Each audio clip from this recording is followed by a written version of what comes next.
Welcome to Pastor Aggressive Podcast. Real life, real faith, real talk. There's a real good chance.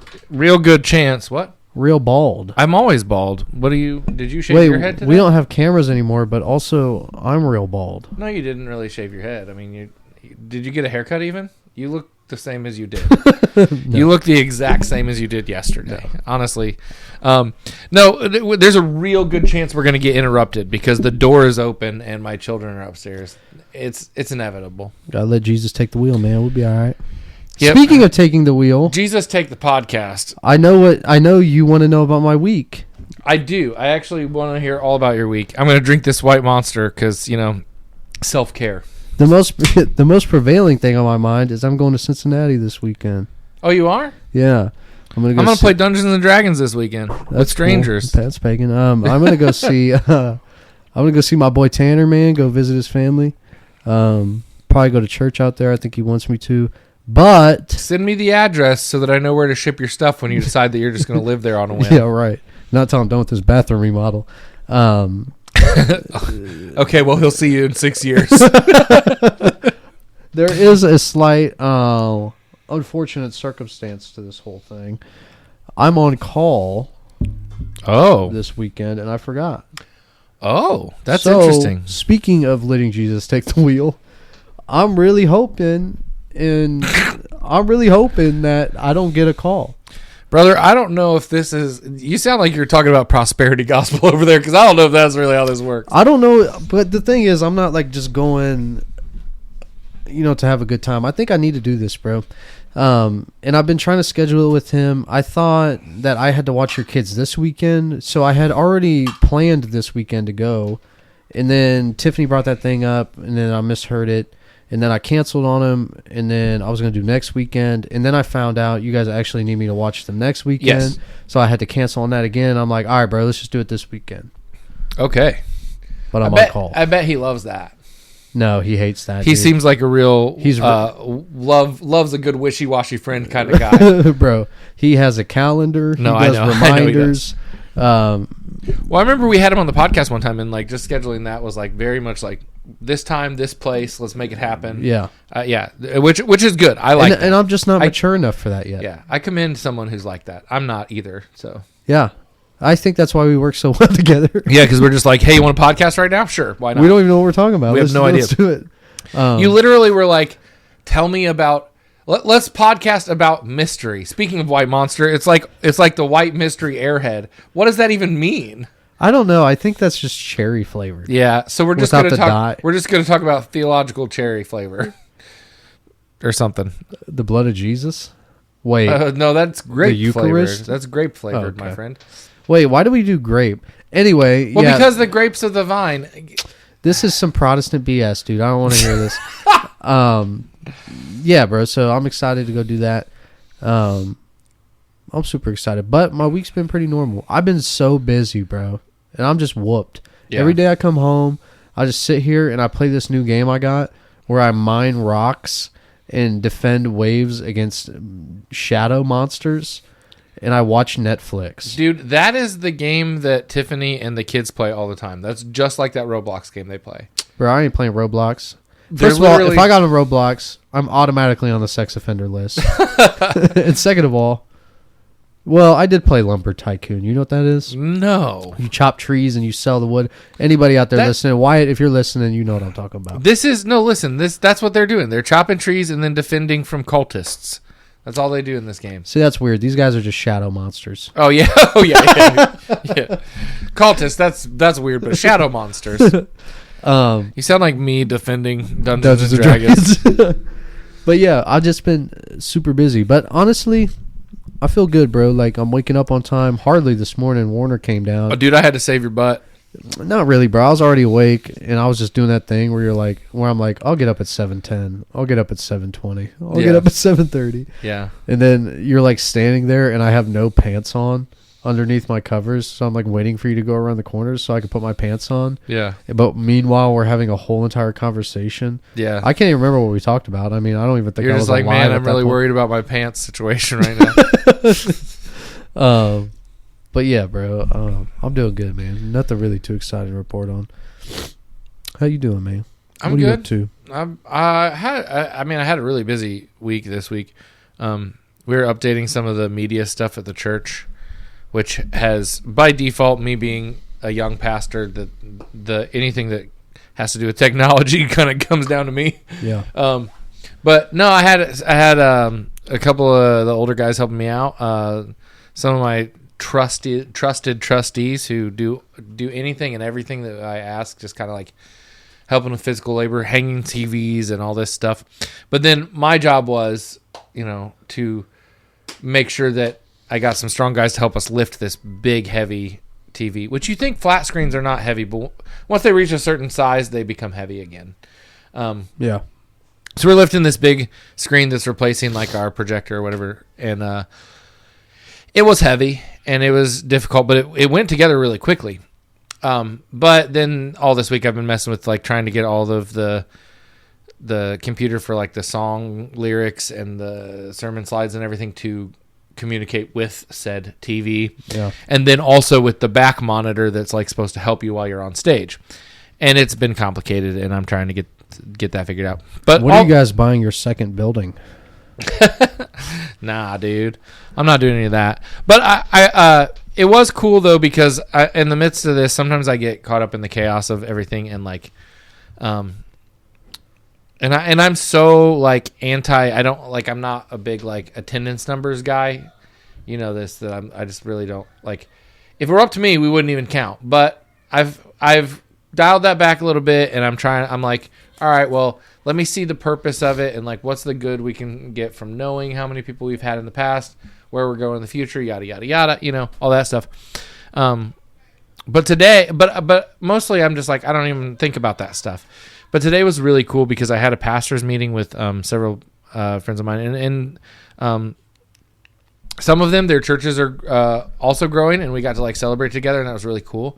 But then there were some other pastors there that are like from really, really, really small churches, and it just kind of reminded me of like, I'm familiar with that feeling, and I'm so blessed to be where I'm at now.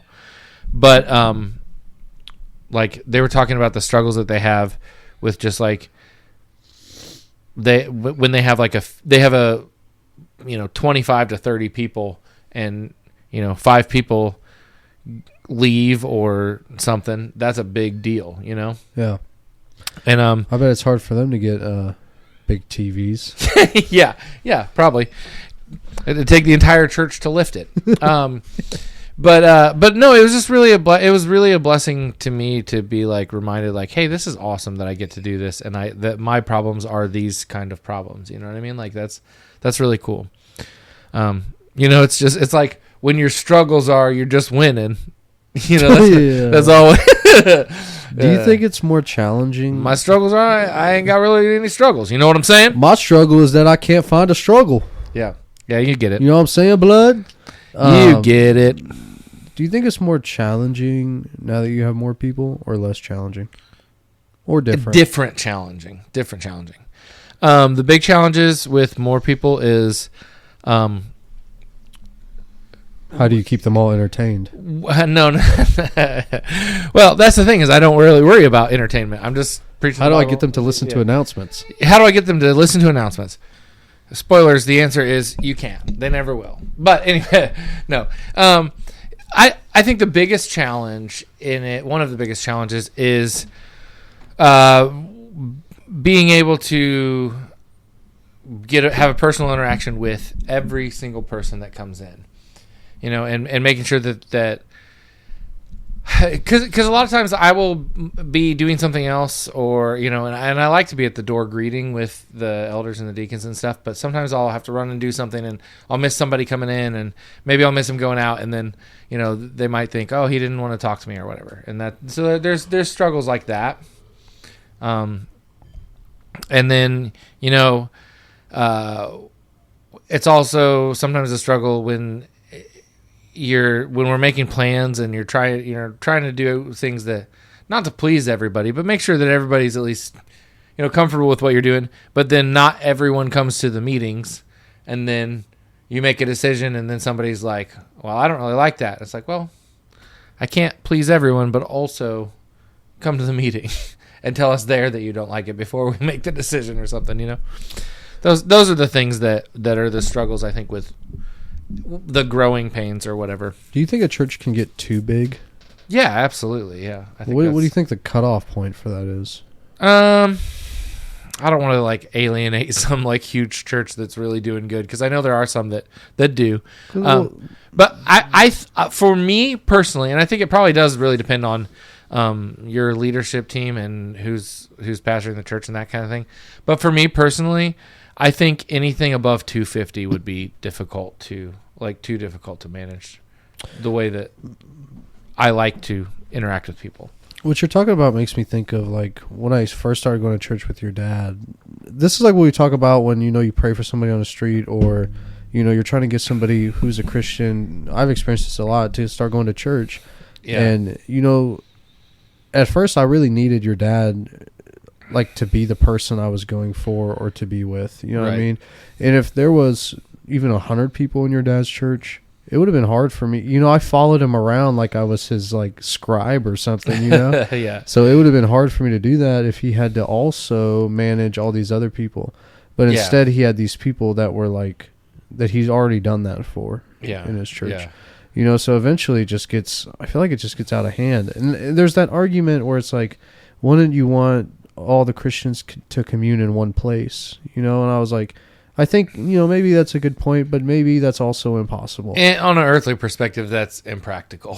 Yeah. Right? Like, it's not possible. I think this is the point of having bishops and priests and, things like a hierarchy, because that's almost the, is it Jacob or Moses? Moses, yeah. Where he has like people under him who are also leading. Jethro tells him that he needs to have people that are over.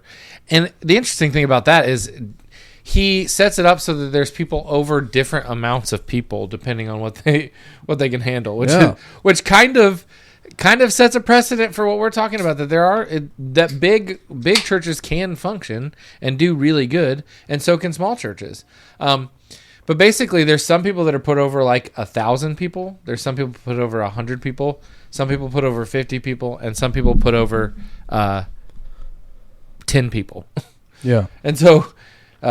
There's even Jesus reiterates that. I can't remember what parable it was, dude. I just read it, but I think it was the parable of sowers, maybe. Where he gives people different amounts of. Yeah, and at the end of it, he says some people will have 10. Yeah.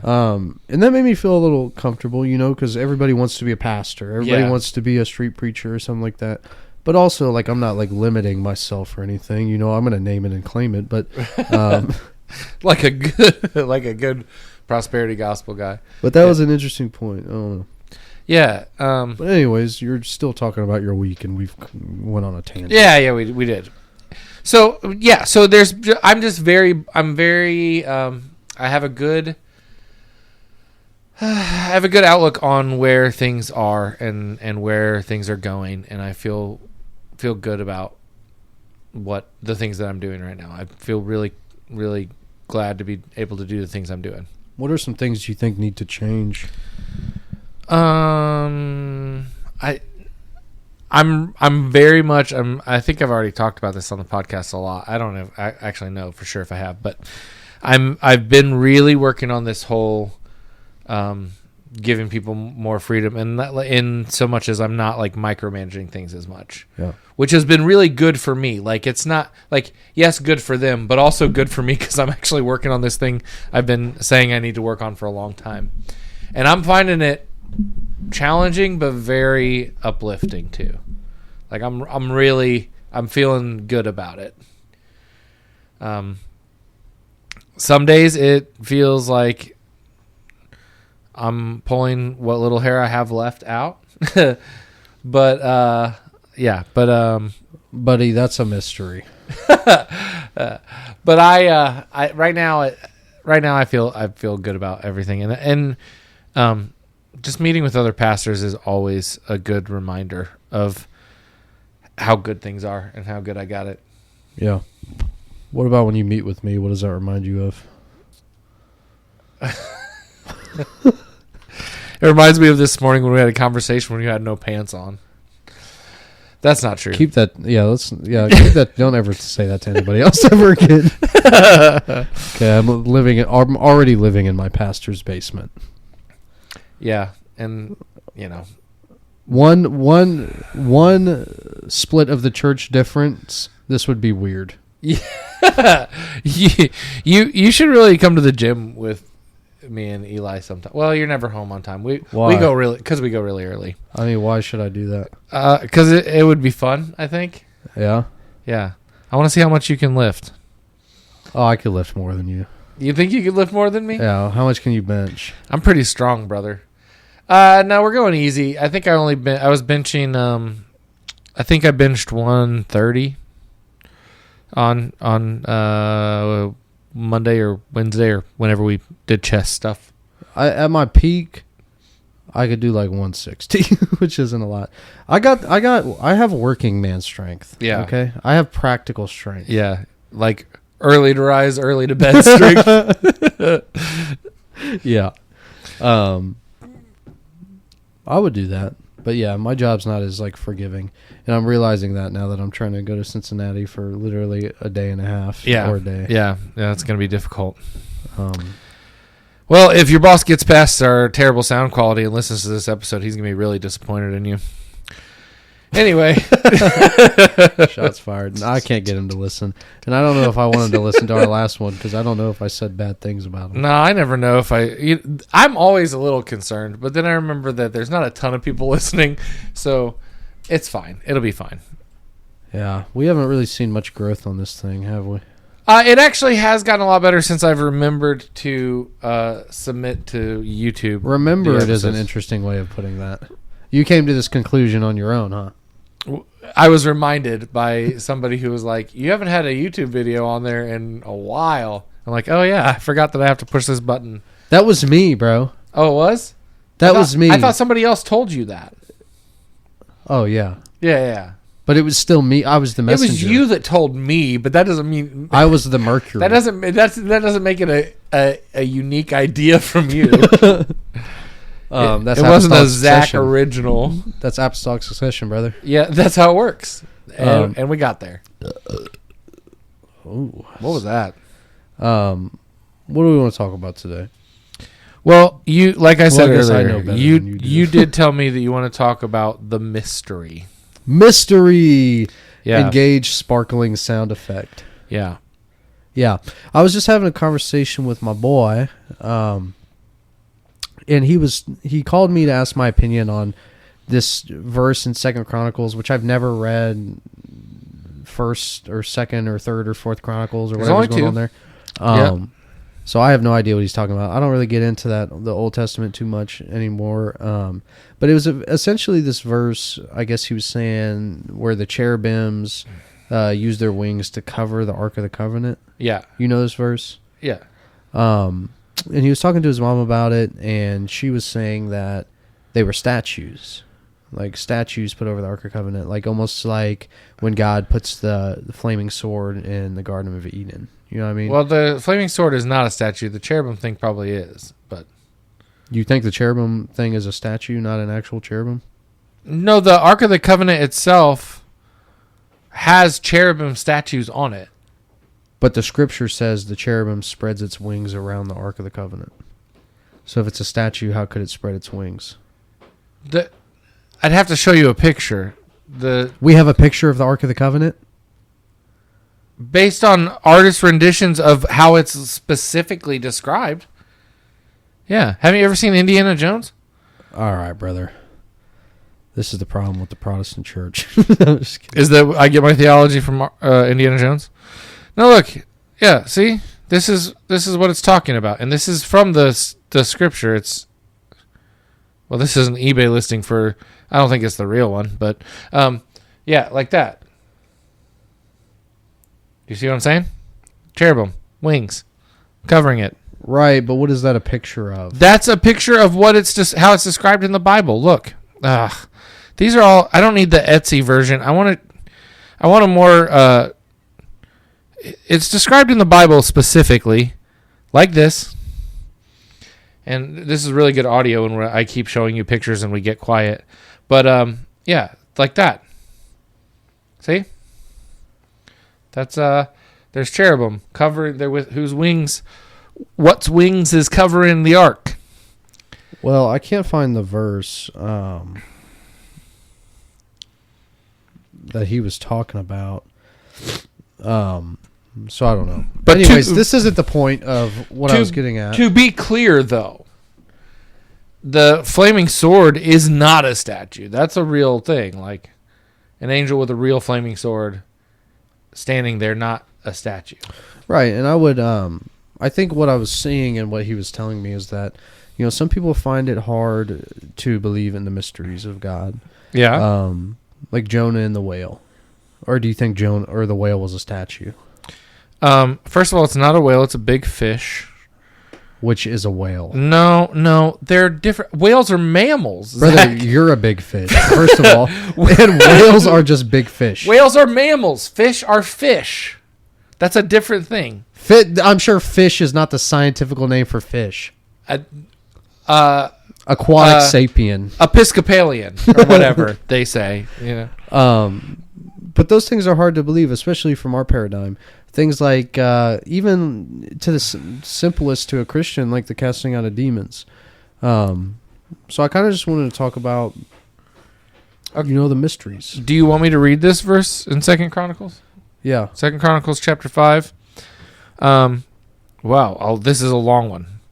Solomon said, "The Lord has been good to me. Dwell in the dark cloud. I have built a significant temple." Well, we're not going to do all that. Let's see. I think you said it was verse 8.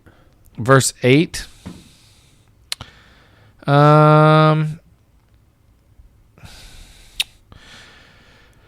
Yeah. Okay. It's 2 Chronicles 5. Then Solomon summoned to Jerusalem the elders of Israel, all the heads of the tribes and the chiefs of the Israelite families, to bring up the ark of the Lord's covenant from Zion to the city of David. And all Israelites came together to the king at that time of the festival of the 7th month. When all the elders of Israel arrived, where are we? Okay. The priest then brought the ark of the Lord, this is verse 7, of the Lord's covenant to its place in the inner sanctuary of the temple, the most holy place, and put it beneath the wings of the cherubim. The cherubim spread their wings over the place of the ark of the covenant and the ark and its carrying poles. These poles were so long that their ends extended from the ark, could be seen from the front of the inner sanctuary. All right, pause. Yeah. That doesn't sound like some cherubim statues. The lid has cherubims on it. I don't know. Anyway, back to what you were saying. I think this proves your point more than anything. I think you're a skeptic, dude, and I don't think you believe in the mysteries of God. Okay, buddy.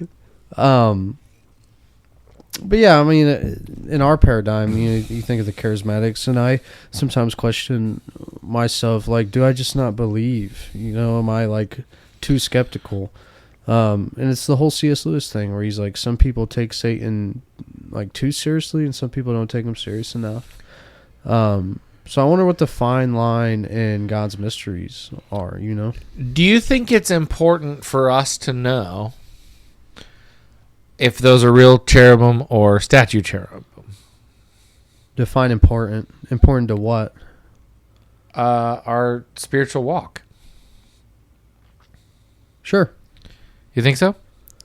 I think it's important to believe the truth of what God has done. So if the ark was under protection of actual cherubim, then how? And I'm not trying to argue with you because I honestly don't know the answer to this question. But then how would it be able to be stolen by the enemies of Israel? Maybe they let their guard down, bro. The cherubim let their guard down? Maybe they were taking a nap. Yeah, I don't think that's how it works. Maybe the men of the village were coming to try to rape them. That did happen one time in Sodom. But, yeah, I don't know. I literally preface by saying this, like, I don't know enough about these like Old Testament things. But I do think it's important that we believe in the mysteries of God without knowing them or understanding them fully. Yeah. See, what we're trying to do right now is to understand it. But when I read the verse, Right? If I read the whole thing, surely maybe I'd have a different understanding. Maybe. Yeah. And he came to me telling me this, but when I read the New Testament, when I read the Gospels, and I see how the Holy Spirit is portrayed, I see how Jesus is portrayed, and I see, he's praying to the Father, and he says, "There's no man good but God," and I see these things that like seem to contradict, Yeah. But when I read the whole thing together, I'm like, this is simply a mystery. Yeah. A mystery that, and this isn't like some way of me saying like, well, I'm just choosing to believe this. It's like, no, the scripture is obviously showing us that God is this like 3-person being who is one. Yeah. And it's confusing. It's hard to understand, but it's maybe not meant to be understood. But am I willing to throw the mystery of God out so that I can understand him? Surely not. I think not. Yeah. Yeah, I agree with that. I think there's a lot of things that we can overanalyze.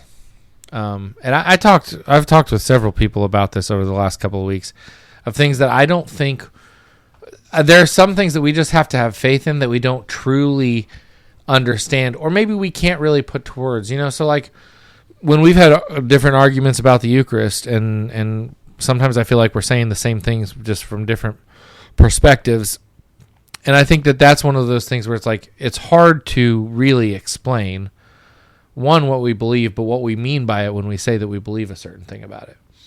And I think it's the same with the Trinity. It's impossible for us to explain the doctrine of the Trinity. And many have tried, and many have failed, and many have sounded like modalists. What do you mean, bro? It's the egg, the yolk, and the... That's the modalist. The juicy white stuff. Yeah, that's the modalist thing. I personally think the human being, the experience of a human, like the mind, body, and spirit, that is a pretty good example. But again, that can be somewhat modalist in its description also. I think the easiest way to understand these mysteries is to live the faith, live out the faith. You know how I understand the Trinity? When I pray to the Father with the help of the Holy Spirit. You're literally just quoting C.S. Lewis now, and I love it. Wait, but no, I'm not. I mean, I'm literally seriously talking. Okay. I don't even know this quote by C.S. Lewis. Oh, you don't? No. Okay. But every time I pray now, I think of when Jesus says, you don't even know what you need. I'm paraphrasing super hard here, but he's like, you don't even know what you need. Your Father in heaven knows what you need before you speak it. Yeah. So when I pray now, it's not even like me talking to Jesus or me talking to the Father. It's like I'm praying because of Jesus by the means of the Holy Spirit to the Father. But nonetheless, they're all the same. Some people will say like, I serve Jesus and God. Yeah. And it's like, well, I see what you're saying. You're saying Jesus and the Father, but that's a contradiction. Yeah. Right? But am I going to harp on somebody for that? No, because it's a mystery. You know what I mean? And if they don't understand it how I understand it, they're dumb. No, I'm just kidding. But see, there's mysteries like that, like the means of grace and the Eucharist and the Trinity, things like that are complicated and hard to understand, and even harder to explain. And then there's mysteries like, how do we reconcile certain things with God's character? Because I was this week I really got into the imprecatory Psalms. Are you familiar with this? They're basically the Psalms where David's like, please kill my enemies, essentially. Yeah. Like sometimes like considered like curses or like things like that. And how do you, it's sometimes hard to reconcile that. I met somebody today who was down at the courthouse protesting because protesting what? ICE. No, Iran? No, none of that. Oh. They were protesting, and really, protesting is probably the wrong word. They had signs drawing attention to the failure of the court system in something.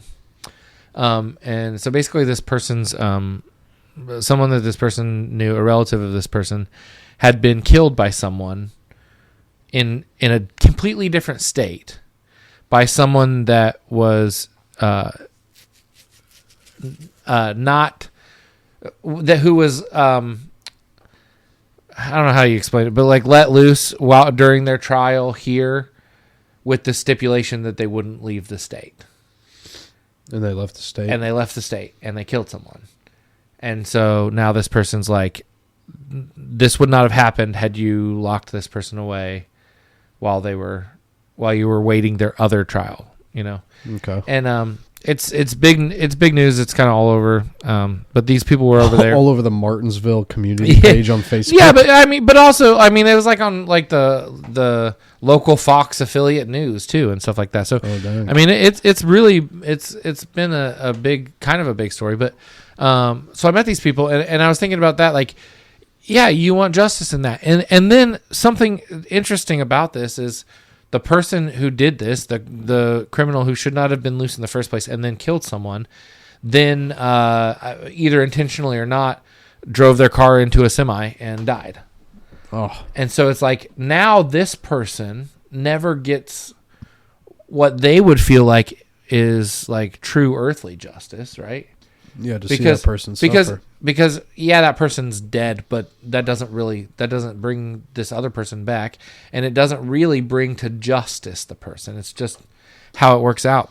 Well, it does, but I was thinking about that, and then literally brings him to justice, right? And then thinking about these psalms, and it's like, well, how do we reconcile that with God's character? But really, we can, because God says that vengeance belongs to Him, and that He is just. And that we need to be patient with His justice, because when He's not swiftly enacting justice on someone and by our terms, He's being patient, and He's not. It's not that He's being silent or not listening. He's just He is taking His perfect time. Yeah.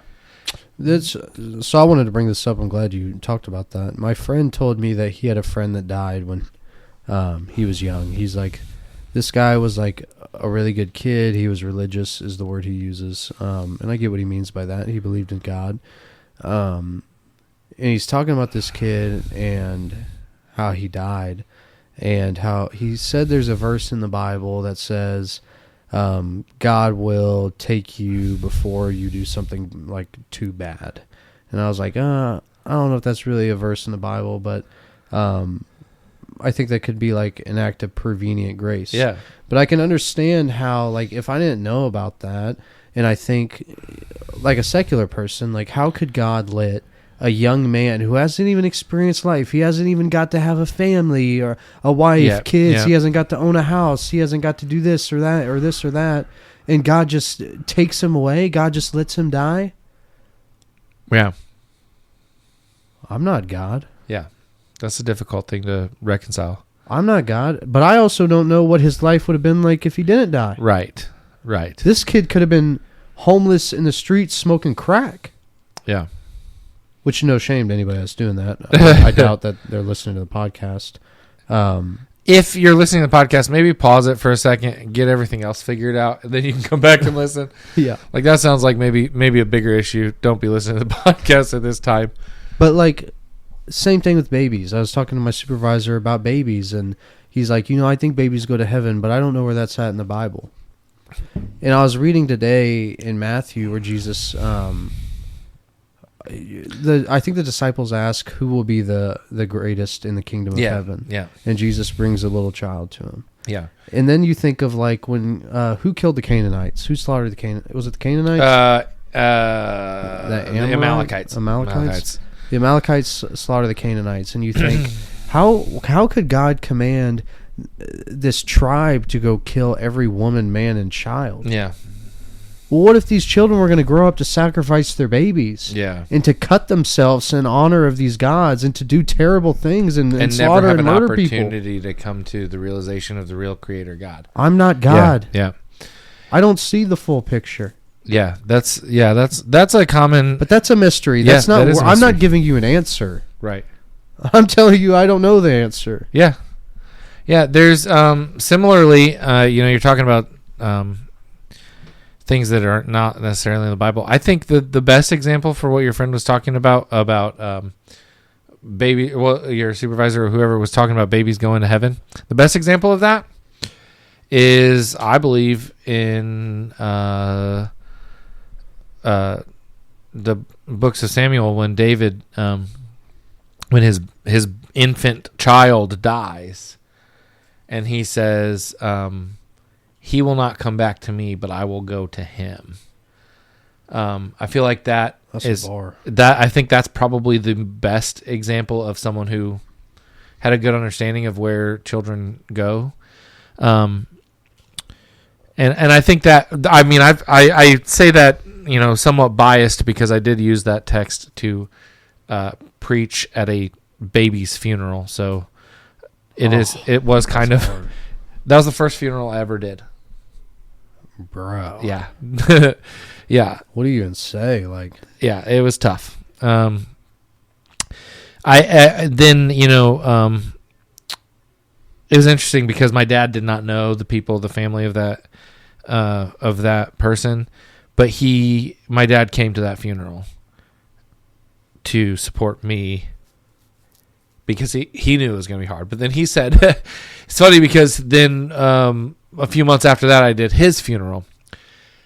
So my track record for funerals is pretty hard ones right out the gate. Yeah.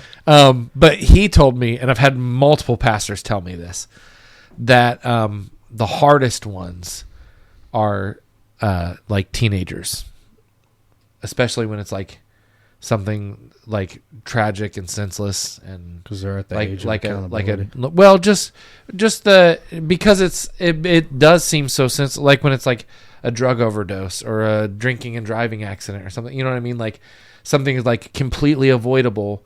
That's what I've heard are the hardest ones to do, and thank God I've never had to preach that kind of funeral yet. But there's still time for definitely. I've definitely been to those funerals, as a teenager myself. And if I died and you did my funeral, would you like burn incense and have icons for me or no? If you want that, but you'd have to have some kind of pre-planning in on. Well, that. I'm telling you right now, it is. I was going to say it doesn't count, but it's recorded. So I guess that's play official. This podcast. That's official. That's official. I've had people. I played recordings of people singing at their own funeral. So it'd be like that. Yeah, that's weird. We just play the podcast at a funeral. I feel like that would be uncomfortable. I don't know. Family wanted it, so I'm pretty accommodating with those things. That's crazy that your first funeral was a baby, and then a few months later it was your dad. How many funerals did you do between that? One or two, not very many. That's crazy. Yeah. I bet it's hard to do a funeral when you know that they weren't a believer.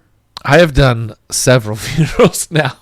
Definitely the easiest ones are people who I like knew without as much as you can humanly know that they're a strong believer.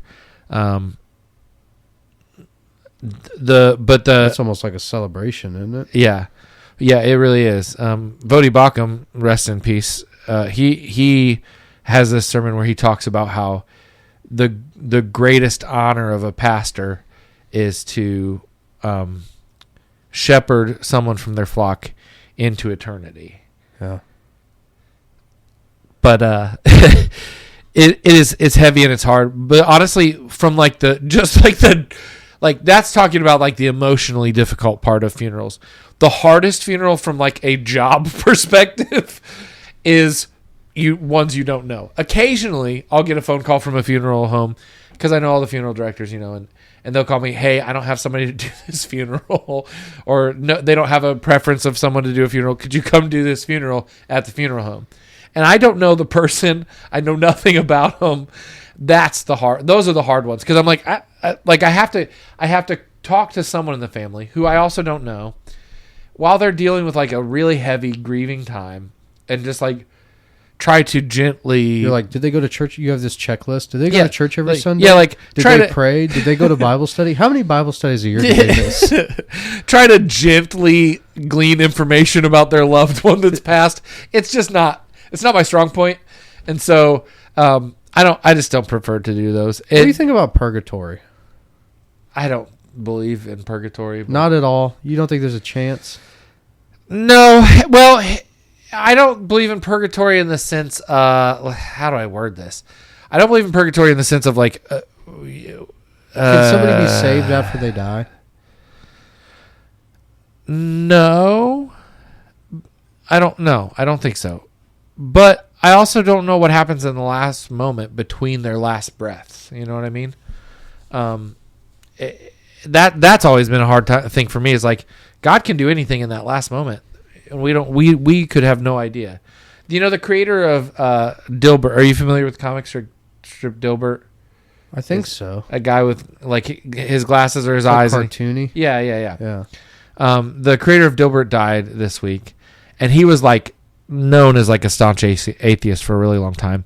But in the last few weeks of his life, he came to Christ and like confessed that he was wrong about all of it and all this stuff. And then he recently passed away, and his wife's talking about like his salvation journey and the end of his life and all this stuff. And so I don't know. Anything could happen. That's so unfair. I have to be a Christian my whole life. Yeah, yeah. Like you know when Jesus talks about the 11th hour workers. Yeah, that's what he's talking about. 11th. Oh yeah, I just read that parable this morning. when they get paid the same wage. I always thought that was interesting. And then he's like, "Look, buddy, you know what you signed up for. You agreed to it." I always thought that was. But I put that in my perspective. I would be pissed. Yeah, but that's kind of the whole point. Is like you can't be like you should be happy for them because it's like yeah, it's a bummer, but you got what you agreed to get. Yeah, the reason I would be upset is out of like pride. Yeah, so it's like a fairness thing. Yeah. And jealousy and comparison are definitely pride sins. I had someone come to me after, so I preached this message about pride this week. The mystery of pride. And I had someone ask me, come up to me after this message and say, "Hey, you forgot a few points." I was like, "Okay." And they're like, "You didn't talk about jealousy at all." And I was like, "Well, there was a lot of pride sins I didn't talk about, but most of them are pride sins. But yeah, I guess jealousy is one of the obvious ones, I think." Yeah. But yeah, for sure, because it comes from a place of like, I did all this stuff. I deserve what they got, or I deserve better than what they got, you know? Yeah, the prodigal son. Yeah, all of it. That's kind of the whole thing. But back to purgatory. That's a hard question for me to answer because as a Protestant, I would obviously say no. But you read The Great Divorce, right? Right. And I do love C.S. Lewis, but I think that's definitely one of his more fictiony fictions. But what I will say is where we go when we die is not the final destination for any of us. It's a resting place. So whatever that is, I don't know what you call that. But Abraham's bosom. But there's no one / purgatory in what we would consider hell right now. There's no one in what we would consider heaven right now in terms of the eternal place that will be. So aren't you just saying purgatory? No, that is what you're doing. I'm not saying purgatory. This is like when we argue about the Eucharist. No, because they're not still currently trying to vie for their position in eternity. It's sealed already. They're just not there. I just think, wouldn't it be nice?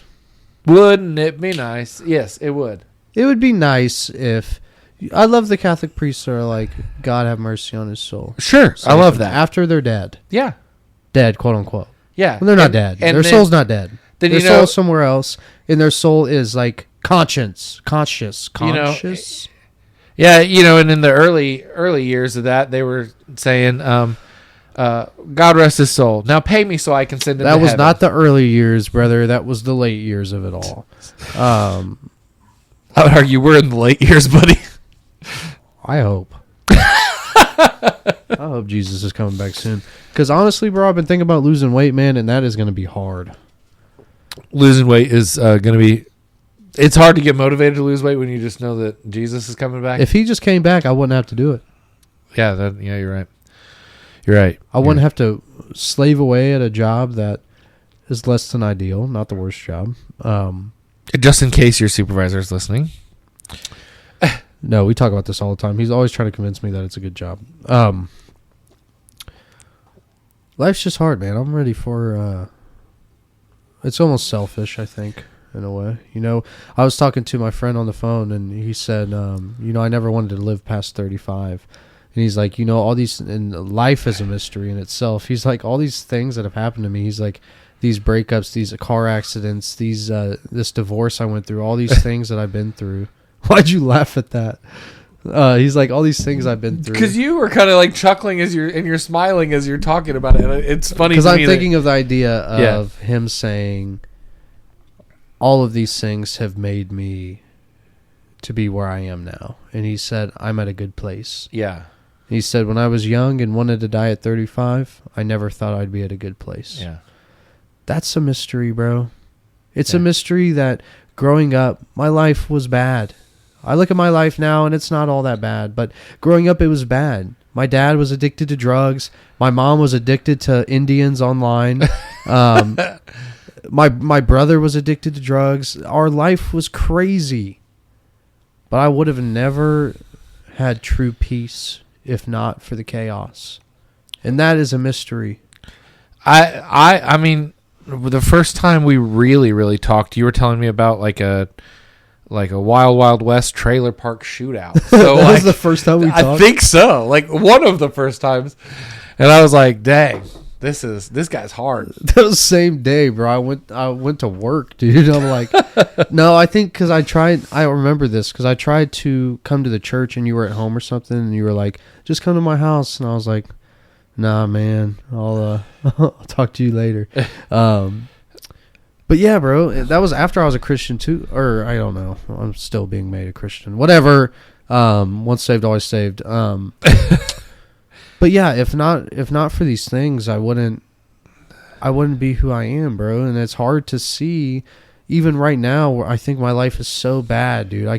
I've been in this like complacent mind state instead of like seeing like the mystery of how God is using these things that are seemingly bad, and I can't see how they could possibly be good. Yeah. But they make us better. And we wonder, like, God, if I was God, everything would just be good. You wouldn't have to work for it. You wouldn't have to experience bad to have good things. If I was God... Yeah. We're not. If you were God, I'd be an atheist. If I was God, there'd be no water. We would just have white monster. Moses hits the rock and white monster comes out. This is God sending down Zen manna from the heavens. Oh, dude, that's disgusting. You are the like epitome of like white boy. You're like what does this white boy mean that's going around? Like how white girls like their pumpkin spice lattes. Yeah. White boys like their white monster and Zins. I don't get it, bro. I mean, Zins are stimulating for the brain. They help with erectile dysfunction. I love okay. I don't know how you know that, but I love that the white monster is like the go-to with the Zins, though. It's like I was trying to explain to you before. Like it's like when people like get extra fries and mega size their meal, but then they're like, "But a Diet Coke, please." It's like that. You're like. I'm getting the Zins. I'm eating these Zins like they're candy, but no sugar in my monster. I'm not that kind of a maniac. Brother, I know you ain't talking. I seen you put 0 sugar whipped cream in 3 cookies from the AA recovery meeting in your milkshake, bro, in your protein shake. I know you ain't talking, bro. When you blend it up, it's fine. You blend out all the calories, Zach. You don't want to cook the nutrients out of it. Speaking of, I've been microwaving my eggs to not butter them. Like, you know how when you fry an egg, you have to butter it? Yeah. When you microwave it, it turns out like literally like a McDonald's egg. It's like round and perfect for a sandwich and fluffy. But the only problem is I think that might just be nuking all of the nutrients out of it. I'm not really sure. I think that's a lie, bro. People have said a long time that microwaves are bad for you, but I don't think they are. Yeah, I think that's wrong. There's no way that microwaves are bad for you. There's no way that Monster is bad for you. Yeah. What else? What else Let's keep it going. What else do you want to poo on? Listen. I could have worse addictions. Listen, I've been using. Here's a bad addiction. I've been using ChatGPT to keep track of my macros for my dieting. Yeah. And I decided to add, just out of curiosity, to add my caffeine to it. have it calculate my caffeine with everything I'm doing as well. And when I tell you that ChatGPT has become so judgy about my caffeine intake, it's ridiculous. I'm not even putting my drinks in there anymore. I don't want to hear it. You know what it did to me yesterday? It said that because I was like over 400 milligrams of caffeine, which is a significant amount. It depends. It said, whatever you do, don't have any more caffeine today, and you need to drink water so that you stay hydrated.